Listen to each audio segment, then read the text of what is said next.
Hey everybody, Scout Crafty here again. It's Wednesday, and we have a few things to do today. A couple things. We're going to get to it real quick. It's cold out again.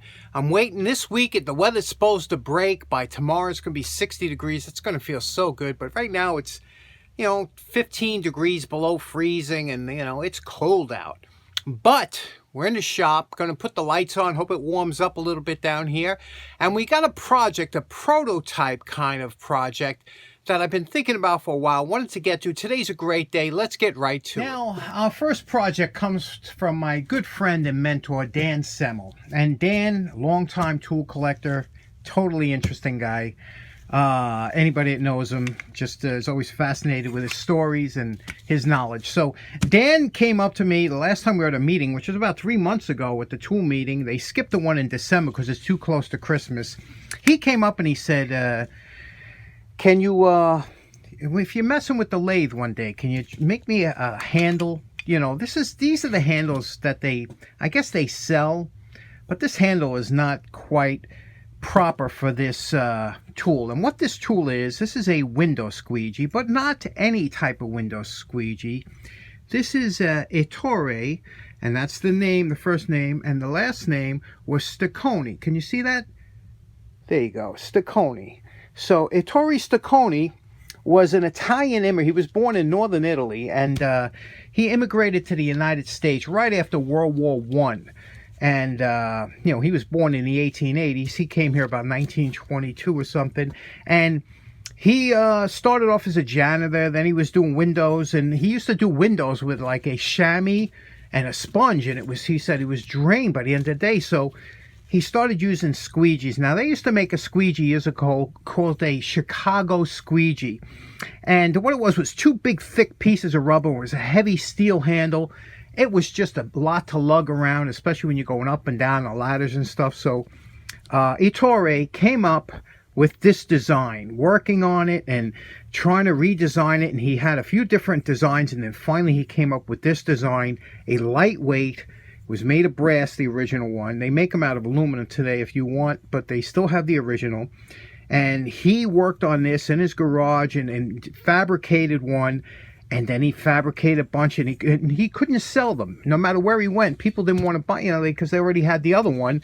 And, people tend to stick with what they know. So he started giving these away to all of the window cleaners. And he said, try them, let me know what you think and whatever. And they loved them. They were lightweight.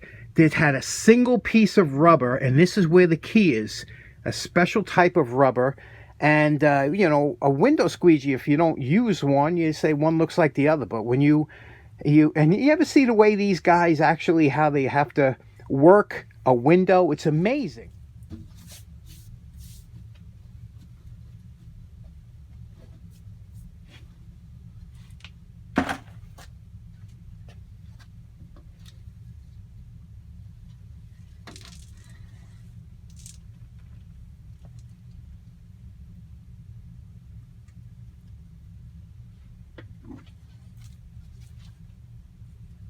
Did you ever watch a window cleaner that knows what he's doing? It's an amazing sight. I mean, these guys, they rack through it, 1, 2, 3. And now, Ettore's design has changed very little since 1936. It's, they called it the Master, and it all has to do with the rubber. They use a special kind of rubber.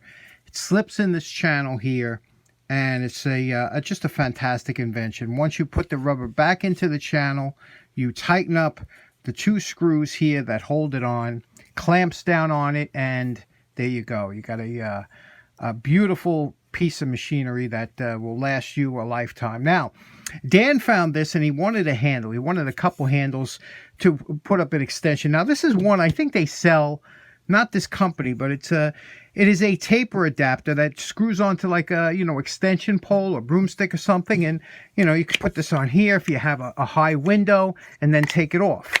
However, this is not the proper taper for here. And I was studying this. I was like, this doesn't work. I mean, if you push it real hard, but the minute you give it a little bit of turning, it loosens. And look, you see that? See that little turn? That's just not right. This taper has to fit this exactly, but there's a little lip here.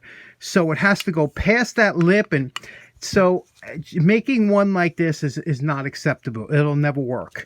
And so what we have to do is we have to make it's similar to a Morse taper. Now, a Morse taper is a type of machinist taper for mounting all types of tools into a Morse taper receptacle. And what happens is when you push this in here, there's a identical taper on the inside, a female. When you push this in here, that's secure. That ain't going anywhere. And in fact, to get it out, you have to sometimes take a bar and smack it from the back to pop that out. That's the only way to get it out. Now, for additional holding strength, they usually have either a tang, or this one here has a threaded hole that you could put a drawbar in. And because Morse tapers are very strong, except if there's a lot of side-to-side wobble, like if you're using a drum sander or something, then they might fall out. But that's what a Morse taper is, and we want to do the same thing with that squeegee. Now, this is not a Morse taper socket, but it will act the same way. But what we have to do is find out the exact angle of this and duplicate it with a piece of wood, and then cut where this little notch is. See, this notch is proud of the hole. We have to make a little indentation here so it bypasses that notch, and it'll lock into that, and this little seam here will open and close to hold it secure until you pull it out. Right now, if you push this in tight like that, right, you think it's in there solid, but look, see that wiggle? Because it's only holding on that ring. It needs to hold in the body. So let's figure out how we can duplicate this. Dan gave me some stock that he got, but we want to try and get that angle without wasting his good stock. Now we're over here at the lathe. Now this is called a steady rest, and this is what you lay your tool on when you're turning wood or whatever you want. Now I was thinking about this and saying, how can I duplicate that angle? So I said, if I turn this steady rest around 180 degrees, lock it in like this, now I have a flat edge that I can ride a tool along, and if I get this angle exactly like the angle that I need, I can do this, and if I put some kind of stop on the tool, it'll only travel so far, and I'll show you. Now, my idea is that if I was to take my turning tool, which is a square stock here, and I was to tape this on just temporarily, I mean, you could put it on anyway, but we'll tape it on there, and now you can see this will rest on that steady rest, and it will slide back and forth. It will keep the tool at the proper distance, and now all I have to do is adjust the steady rest. Let me show you. Okay, so this is the angle that we want to reproduce. You see, like that. Now, with that piece of stick taped here, see how I can't go any further here? But notice how this will mimic the angle. You see how if I'm sliding it down, see how that mimics the angle? I can't go any further in. That's what I'm hoping to do with this. If you just have to set up the steady rest right. Let's give it a shot. Center of a rod. We use a center finder here, and that's where you just pull this up tight to the center. You draw a line here, and then you turn it 90 degrees and draw another line, making sure it's nice and tight and seated, and that'll give you your exact center. And then you take your punch and you just put a little divot right in the center there. This is where a sharp punch comes in handy. Just line that right up here, right in the middle, press it in, look at it, see if it has to go one way or the other, and you can move it and work it away until you get it right in the center. See, that's right dead center. If we have to go up a little bit, we could turn it up, and until you get perfect dead center. Once it's you have your holes centered, you just have to push in and just line it up with your holes where you have it direct, and then tighten it down, and this will press it. Now that's called turning between centers. That's the most accurate way to turn. Okay, to get the minimum diameter, so we want the thin part here. How thick is that going to be? Because you can't really tell because you have this outside brass. You take your inside calipers, okay? And what you do is you figure out, we want to go about that far in, the shaft to go about that far in. So we take our inside calipers, put them in like this. You can see we have a little bit of wiggle room. Now you just open them up until it just touches, barely touches the walls of the inside. That is how far, that's our first diameter. And then to transfer that to outside, you just take your outside calipers and you twist these down until these become exact with this one here, and that's how you could tell. Okay, now we transferred that measurement to here. Now we're just going to turn this down until we can pass that over that.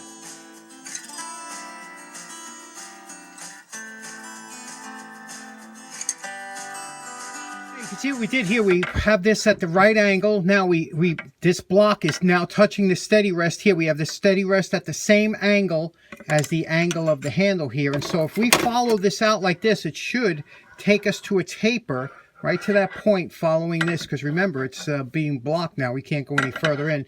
Let's try it out and see if it works.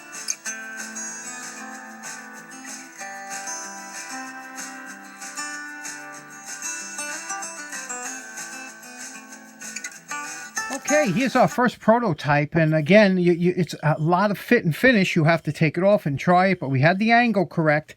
Now you see how that looks, right, when it goes in. Remember, there's that lip here. This lip is what's causing all the problem, but when you push this in now, you see how it passes the lip? Now the lip will grab here, and this will fill that cavity. Okay, now we had to tweak the first prototype a little bit. Now, here it is. This is the one that fits just absolutely beautiful. Now, you see, because of that ring around here, there has to be a kind of a recess in here. You can't have a straight taper.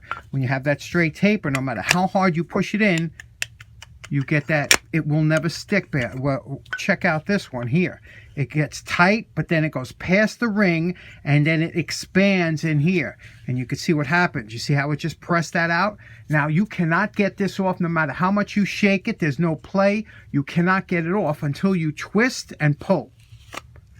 That is this is the end. Now, to copy this is much easier than coming up with a prototype. Now we just copy this, and we have a couple. Okay, we did the 3 handles. Now we're all done. Everything's good. Now we put some teak oil on them. That was yesterday.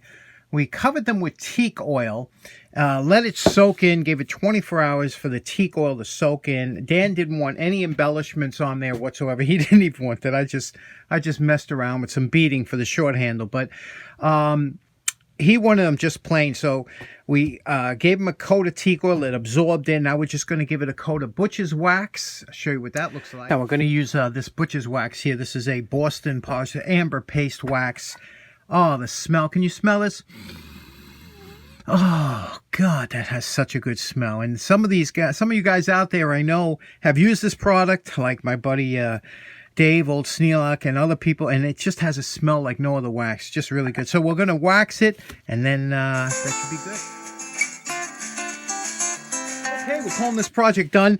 I don't know why Dan didn't want any finish at all on there, but now they're protected, because if you do get water on here, between the teak oil and that butcher's wax, that'll absolutely cause no problem with the wood, and they do fit on. This will never come off until you pull it off. So it's a really nice design. And the only waste we had was this little section here. That was the only waste from that entire piece he gave me. So everything worked out really good with this. Okay, next up, we got a couple minutes left. I just want to talk real quick. I showed this a while ago on my furnace. I bought this as a restoration project years ago, and it's a beautiful thermometer. I have a collection of nice thermometers, vintage ones. This one here is called the Serviceman, and it was made by the Marsh Company. You can see here on the bottom. Can you see that? It says Jas P. Marsh, and they were out of Chicago. They made all different. Now, this has a recalibrator. It's a nice thermometer, but what a lot of you might not have realized, it's a remote thermometer, which means you open this up like this, and there's a remote unit here. You see this little probe? Well, you unwrap this here. It has a wire, and this probe will detect, and this wire comes out. They have a little section for it here, for the wire out the side to come out, and you can keep this closed like that, and it'll give you a remote reading. So you can put this somewhere, you can put this out and heat it up, and let me show you what I mean. It does work. Let me test it out. We're going to use the heat gun. We're going to heat up the probe and check out the face of the thermometer. Okay, now just using the heat gun on the probe here, you can see we warmed it up quickly, over 100 degrees, and you can see it's backing down now pretty quick. Pretty amazing how this works, that this probe, it's it's non-electric, it just has the probe out here, and it uses the temperature differential. We'll get into that later on, but a lot of you were saying that you kind of like this thermometer. You said maybe you should show it some love, so let's see if we can't clean this up a little bit, because I know you all liked it, and rightly so. It's a beauty. Now, with these two small screws, remove the frame, pulls off here. You can see that's just a frame here. And then there's the plastic cover that covers up this thermometer. And that pops right out here, you could see. And look at it. It's funny, because you got the aged yellow, and it's in very good white shape. And you can see here the Jazz P. Marsh Corporation and construction patents inside. But it even has a recalibrator. But let's clean this up and put it back together. Okay, we removed the paint. We had to do it with a wire brush, so it took a while. But we removed all the paint here, and you see it had a nice steel case in great shape. Now, it was a satin black, was the original color. And when I got to tell you, when I was putting it together, I put this silver frame, you know, the silver against the satin black. Looks so nice. If I polished this out, I think it would just give it a whole different kind of look, you know. But it is a beauty, you know. I don't know if I want to make this polished out and then have the rest satin black. This is where you have to, this is why when you're doing stuff, you have to think about what you want to do, you know. It's just you could do anything you want. It's easy to paint it, but would it look better? I don't know. Now, you know my favorite part. Remember what this thermometer looked like before we started. And we're calling this project done. This was a quick one, but boy, did this come out nice or what? I polished the lens. Again, you'll never get rid of the yellowing, but some people like the character of that, and I guess I do too. But do you see here with that silver and black how I think that really adds to the look? And the reason is when you handle this, and that's why a lot of this paint was chipped off. When you're handling it and things like that, the paint always gets chipped, marred. By polishing it out here, and now that will stop that. You'll never have that problem again. I don't know. What do you think? I actually think it just changes it. Makes it look really, it's a classic thermometer, isn't it?